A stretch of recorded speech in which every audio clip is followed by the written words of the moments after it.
चलिए मैं आपको सेफ अबॉर्शन यानी सुरक्षित गर्भपात के बारे में बताना चाह रही हूँ।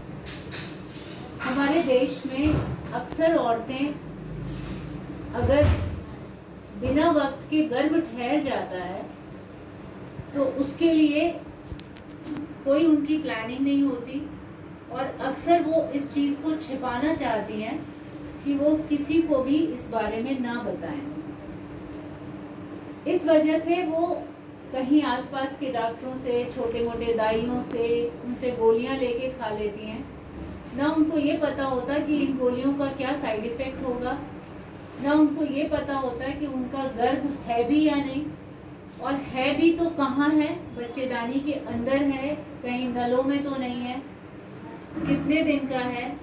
खासकर जिन लोगों के पहले ऑपरेशन हुए हैं या किसी भी तरह की और सर्जरी हुई है, अगर उस ऑपरेशन की जगह पे बच्चा ठहर जाता है तो वहाँ से इतना ज़्यादा ब्लड चला जाता है कि उसकी जान को खतरा हो सकता है। दूसरी बात कि अगर वो दवाई ले लेती हैं और थोड़ी थोड़ी ब्लीडिंग होती रहती है तो इसी दौरान, क्योंकि अंदर डेड टिश्यू है, मरा हुआ जो टिश्यू है, वो उसमें कोई खून की सप्लाई नहीं है, तो उसमें बैक्टीरिया पनपने से सेप्टिक होने का बहुत ज़्यादा डर होता है।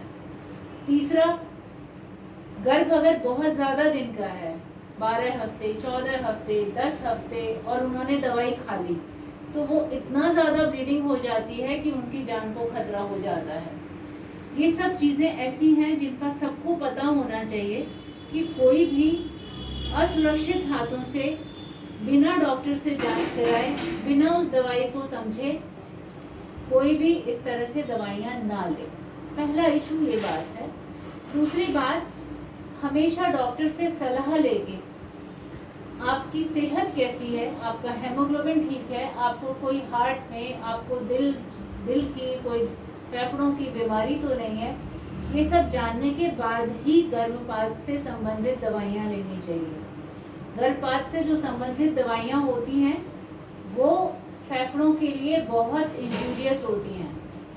अगर किसी को पहले से सांस की या फेफड़ों की बीमारी है तो उसकी जान को कभी भी खतरा हो सकता है। तीसरी चीज़ कि आप अपने लिए अपने बच्चे को आप रखना चाहते हैं या नहीं, ये आपका खुद का अधिकार है। आपकी सास, आपके जानने वाले, आपके पति इस बारे में डिसीज़न नहीं लेंगे। आप खुद से डिसीज़न ले सकते हो कि मुझे ये गर्भ रखना है या नहीं रखना है।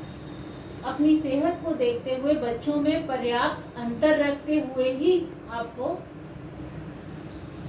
बच्चा आगे करना चाहिए। अगर आप मानसिक रूप से, शारीरिक रूप से, आर्थिक रूप से आप बच्चा आगे करने में सक्षम नहीं हैं, आपको किसी भी तरह की बीमारी है, बच्चे छोटे हैं, आर्थिक परेशानियां हैं, तो आप डिसीजन ले सकती हैं कि आप उसका गर्भपात करा लें। उसके लिए आपको हमेशा क्वालिफाइड डॉक्टर के पास जाना चाहिए, अल्ट्रासाउंड से देखना चाहिए कि गर्भ कितने दिन का है।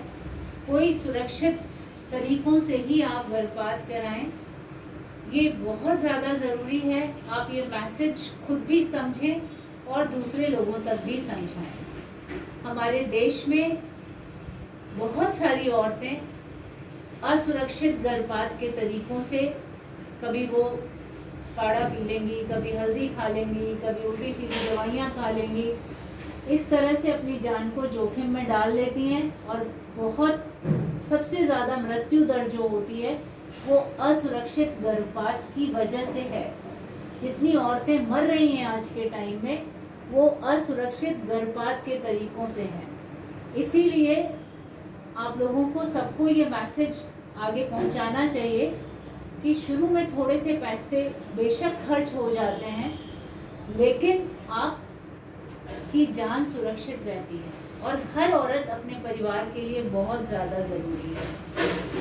किसी एक औरत के मरने से पूरा परिवार बिखर जाता है, बच्चे अनाथ हो जाते हैं, एक पीढ़ी पर फर्क पड़ता है। और किस लिए? सिर्फ एक छोटी सी सलाह नहीं लेने की वजह से।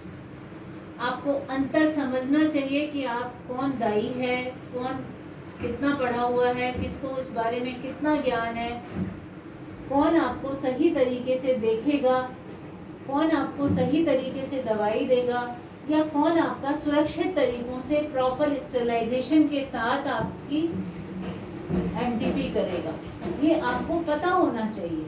ये चीज़ें आप अपने आसपास भी फैलाएं और लोगों को समझाएं कि शुरू का थोड़ा लालच आपके लिए खतरनाक हो सकता है। बस मुझे यही बताना है। धन्यवाद। बंद कर। कितने मिनट का हो गया? 5 मिनट 30 मिनट।